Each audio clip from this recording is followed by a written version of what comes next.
ચાલો આજે આપણે ધોરણ 10 વિષય ગણિત ચેપ્ટર નંબર 5 સમાંતર શ્રેણી એમાં સ્વાધ્યાય 5.3 નો દાખલા નંબર 18 આપણે જોવાનો છે, જેની રકમ છે વારાફરતી a અને b ને કેન્દ્ર લઈ.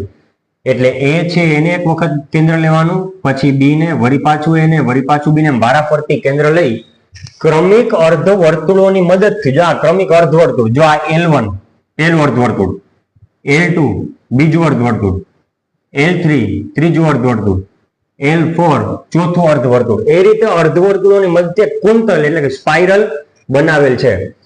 તેની શરૂઆત A થી થાય છે. આપણે કેન્દ્ર લેવાની શરૂઆત ક્યાં થાય છે? A થી. એટલે A ને કેન્દ્ર લઈને આપણે શરૂઆત કરવાની છે. એટલે A ને કેન્દ્ર લઈને આપણે પહેલા શરૂઆત કરી, પછી B ને કેન્દ્ર લઈને આપણે શું કરવાનું? બીજું આપણે કુંતલ જે છે એનું અર્ધવર્તુળ દોરવાનું. આકૃતિમાં દર્શાવ્યા પ્રમાણે ત્રિજ્યાઓ 0.5 સેન્ટીમીટર, એટલે A થી શરૂઆત કરવાનું કીધું. એટલે A થી શરૂઆત કરવાનું કે તો આ જે ત્રિજ્યા છે ને આપણી R1 આપણે લઈ R1, જો R1 બરાબર 0.5 સેન્ટીમીટર એટલે પહેલી ત્રિજ્યા. હવે જો B ને કેન્દ્ર લઈએ તો આ આખી છે ને B કેન્દ્ર લઈને આપણે ત્રિજ્યા લઈને આપણે બીજું અર્ધવર્તુળ L2 આપણે દોરવાનું થાય. હવે A ની ત્રિજ્યા કેટલી? તો કે 1 સેન્ટીમીટર. R2 બરાબર 1.0 એટલે કે 1 સેન્ટીમીટર. એ રીતે વળી પાછી કેટલી? R3 1.5. R3 બરાબર 1.5 સેન્ટીમીટર. R4 2 centimetre.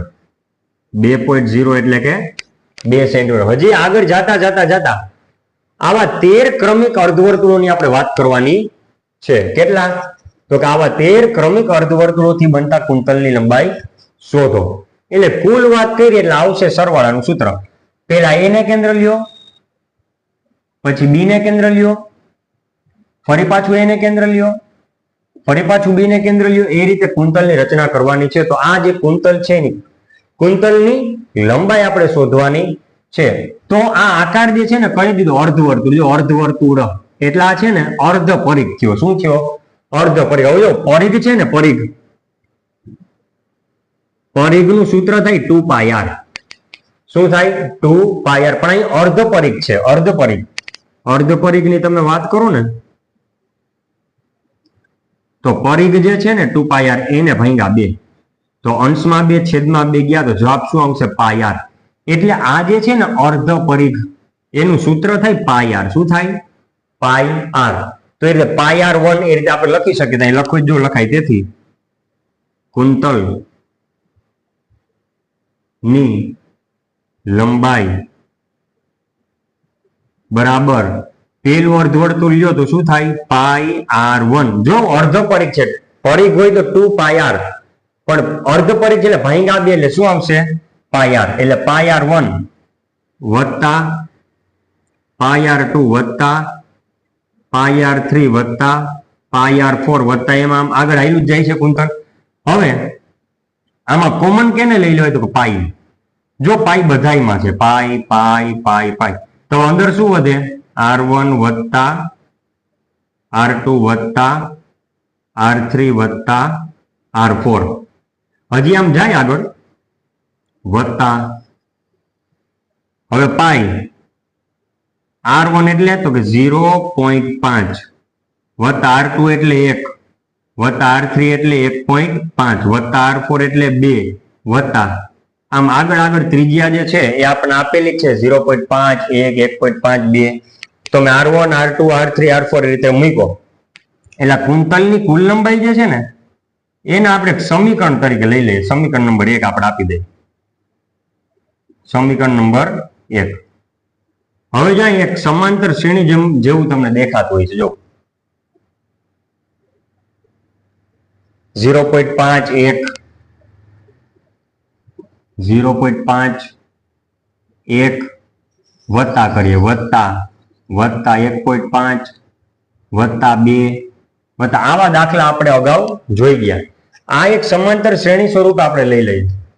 તો હવે આનો સરવાળો કરવાનો થાય. પ્રથમ પદ કેવું છે આપણે જોઈએ તો કે a બરાબર 0.5 અથવા તો આને 1/2 પણ કહી શકો. બરોબર? આપણે બે રીતે આપણે ગણતરીમાં જે યુઝ આવશે એ કરશું. d એટલે સામાન્ય તફાવત 1 - 0.5 1 - 0.5. તેથી સામાન્ય તફાવત d બરાબર 1 માંથી 0.5 જાય તો 0.5 1 માંથી અડધું જાય તો અડધું. આને 0.5 ના બદલે તમે 1/2 લખી શકો. હવે છેલ્લું પદ આપણને આપેલું નથી, પણ એટલી ખબર છે કે n બરાબર 13 છે. શા માટે? તો કઈ પૂછવું તો આવા 13 ક્રમિક અર્ધવર્તુળો, આવા અર્ધવર્તુળો થઈને એવા કેટલા છે? 13 ક્રમિક છે. એટલે n બરાબર 13. તો જો તેથી Sn બરાબર n ના છેદમાં 2. મોટું સૂત્ર આવશે કેમ કે છેલ્લું પદ ન થાય 2a plus n minus 1d. s n એટલે 13, n એટલે 13 ભાંગા 2, અહીં 2 a એટલે 0.5 વત્તા n એટલે 13 ઓછા 1 d એટલે 0.5. બધી વસ્તુ આપણને આપેલી છે. જો a છે એ 0.5 છે, 1/2 લેવું હોય તો ચાલે. d છે એ 0.5 છે, 1/2 લેવું હોય તો ચાલે. ચાલો 13/2. હવે 0.5 ગુણ્યા 2 અડધાના ડબલ કરો તો એક આખું થઈ જાય, વત્તા 13 માંથી 1 જાય તો 12 ને એને ગુણ્યા 0.5 એટલે કે 13/2 1 વત્તા 12 ગુણ્યા અડધું. 12 ગુણ્યા 0.5 એટલે 12 ગુણ્યા અડધું. 12 ના અડધા કેટલા થાય? તો કે 6. ક્લિયર? તો જો 1 વત્તા 6. તેથી S13 બરાબર 13/2 ગુણ્યા 6 ને 1 7.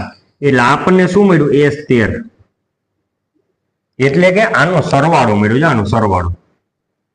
આનો સરવાળો કેટલો મળ્યો? 13/2 ગુણ્યા 7. હવે શું કરવાનું? તો કે સમીકરણ નંબર 1 માં S13 ની કિંમત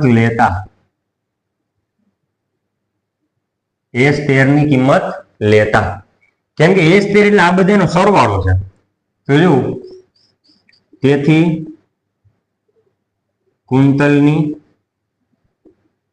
લંબાઈ બરોબર પાઈ 0.5 વત્તા 1 વત્તા 1.5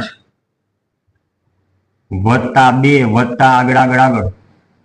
તો જો અહીંયા શું છે? પાઈ ગુણ્યા આ જે છે ને એનો સરવાળો હમણાં આપણે શોધ્યો 0.5 વત્તા 1 વત્તા 1.5 વત્તા 2 નો સરવાળો શું શોધ્યો આપણે?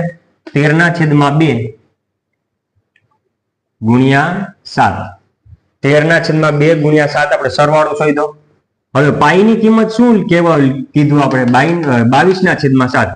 પાઈ એટલે પાઈ ની કિંમત કીધું 22/7. તો પાઈ ની જગ્યાએ 22/7 ગુણ્યા બાકી બધું છે એમને 13/2 ગુણ્યા 7. હવે શું કરાય? જો અહીં 22 ના ભાગ પાડો. 11/2/7 ગુણ્યા 13/2 ગુણ્યા 7 એમને. હવે જો ઉપર 2 નીચે 2 ગયા, ઉપર 7 નીચે 7 ગયા, તો વધ્યું શું? 11 ગુણ્યા 13. હવે 11 ગુણ્યા 13 કરીએ આપણે, અથવા 13 ગુણ્યા 11. અહીં 0 13 એકુ 13 વત્તા અહીં 0 13 એકુ 13. 0 માં 3 ઉમેરો તો 3, 0 માં 3 ઉમેરો તો 3, 3 માં 1 ઉમેરો તો 4, 1 માં 0 ઉમેરો તો 1. 143. આ જે છે ને કુંતલની કુલ લંબાઈ થશે 143 સેન્ટીમીટર. છેલ્લે લખાય આમ કુંતલની લંબાઈ 143 સેન્ટીમીટર છે. આ આપણો ફાઇનલ જવાબ. એકમ લખવો ફરજિયાત કેમ કે આપણે સેન્ટીમીટરમાં રકમ આપી છે એટલે આપણે 143 સેન્ટીમીટર છે એવું લખવું પડે. કાંઈ નથી કર્યું. શું કર્યું? પેલા તો આપણે કુલ લંબાઈ πr1 વત્તા πr2 વત્તા πr3 વત્તા πr4 વત્તા એવું કર્યું. પાઈને સામાન્ય લીધા, પછી r1 વત્તા r2 વત્તા r3 વત્તા r4, r1 ને r2 ની કિંમત આપણે મૂકી. આ જે વસ્તુ છે એને આપણે સરવાળાના સૂત્રની મદદથી આપણે મેળવ્યું S13 ની કિંમત આપણે સમીકરણ નંબર 1 માં મૂકી દીધી અને સમીકરણ નંબર 1 માં મૂકતા આપણને જવાબ 143. તો સ્વાધ્યાય 5.3 એનો દાખલા નંબર 18 આપણે પૂરો કરીએ છીએ.